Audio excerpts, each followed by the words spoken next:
ఇక ప్రస్తుతం కోట శ్రీనివాసరావు అంత్యక్రియలు ప్రారంభమయ్యాయి. లైవ్ లో చూద్దాం.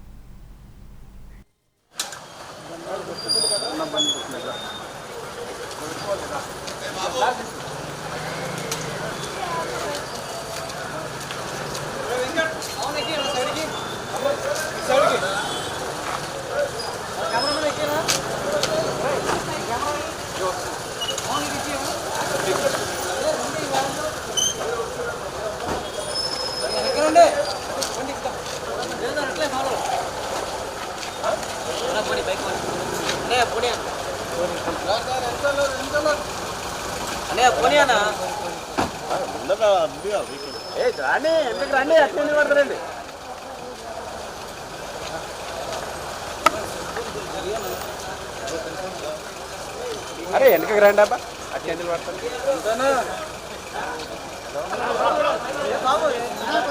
రండి అబ్బా వెనకకి రండి ఎంతసేపు చూడ ఉన్నా రండి. అరే వీళ్ళు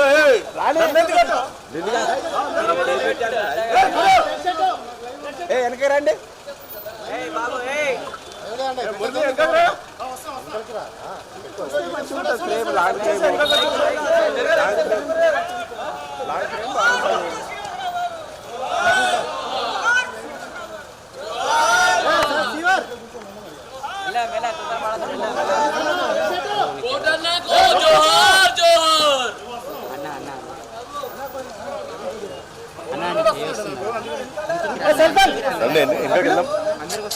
వెనకరా బ్రదర్ సంతోష్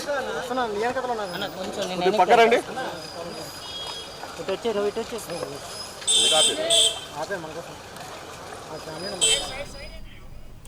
తెలుగు సినిమా తెరపై విలక్షణ నటుడిగా కోట శ్రీనివాసరావు పేరు తెచ్చుకున్నారు.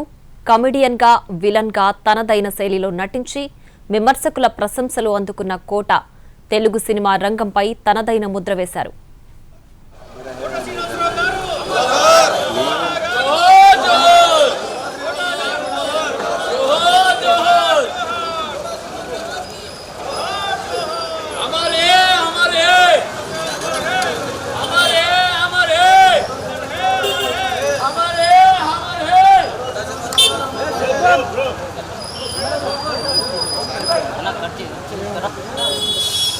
హలో సెల్ ఫోన్ పక్కన రండి. సైడ్కి ఉండండి.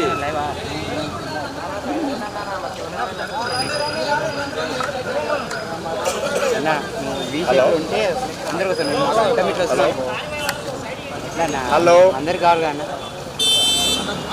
బ్యాటరీ లేనట్టుంది అన్న, బ్యాటరీ లేనట్టుంది. చూడు ప్రేమ వస్తుందా? ప్రేమ రైట్ సైడ్ వస్తుందా?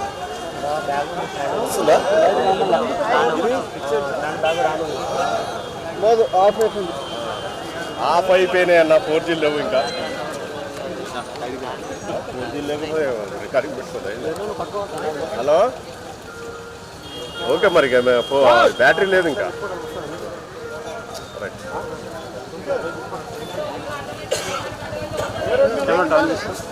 ఇంకా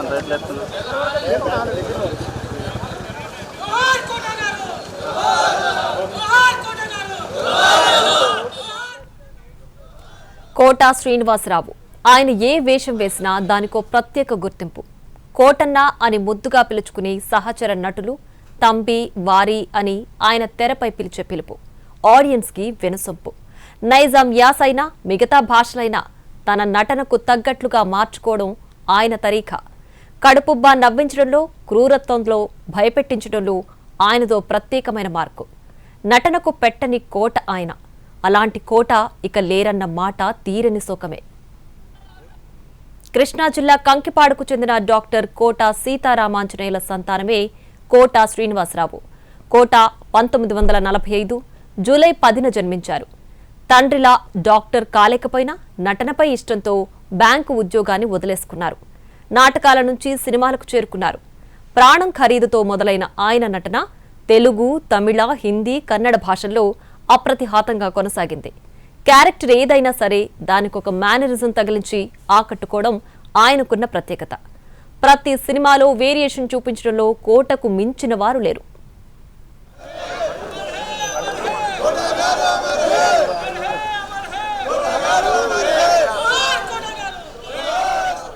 ప్రతిఘటన చిత్రం తెలుగు తెరకు తరాల పాటు గుర్తుండిపోయే నటుడిని పరిచయం చేసింది.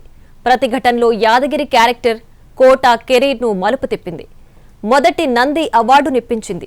అయితే ఆయన మరుసటి సినిమానే ఆయన నుంచి ఊహించని కామెడీ అనే కోణాన్ని పరిచయం చేసి ఆ టైంకి లక్షల మందిని, తర్వాత కాలంలో కోట్ల మందిని కోటకు అభిమానులు చేసింది. ఆ సినిమా పేరు అహనా పెళ్ళంట. పిసినారి లక్ష్మీపతి పాత్రలో ఆయన నటన మార్వెలస్.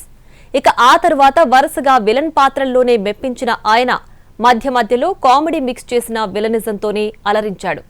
కొన్ని పాత్రలకైతే ఆయన తప్ప మరెవ్వరూ సరిపోరని అప్పటి దర్శకులు ఫిక్స్ అయ్యేవారంటే అతిశయోక్తి కాదు. అంతెందుకు, గణేష్ చిత్రంలో హోమ్ మినిస్టర్ సాంబశివుడు లాంటి పాత్రలోనైతే కోటను తప్ప మరొకరిని ఊహించుకోవడం కష్టం.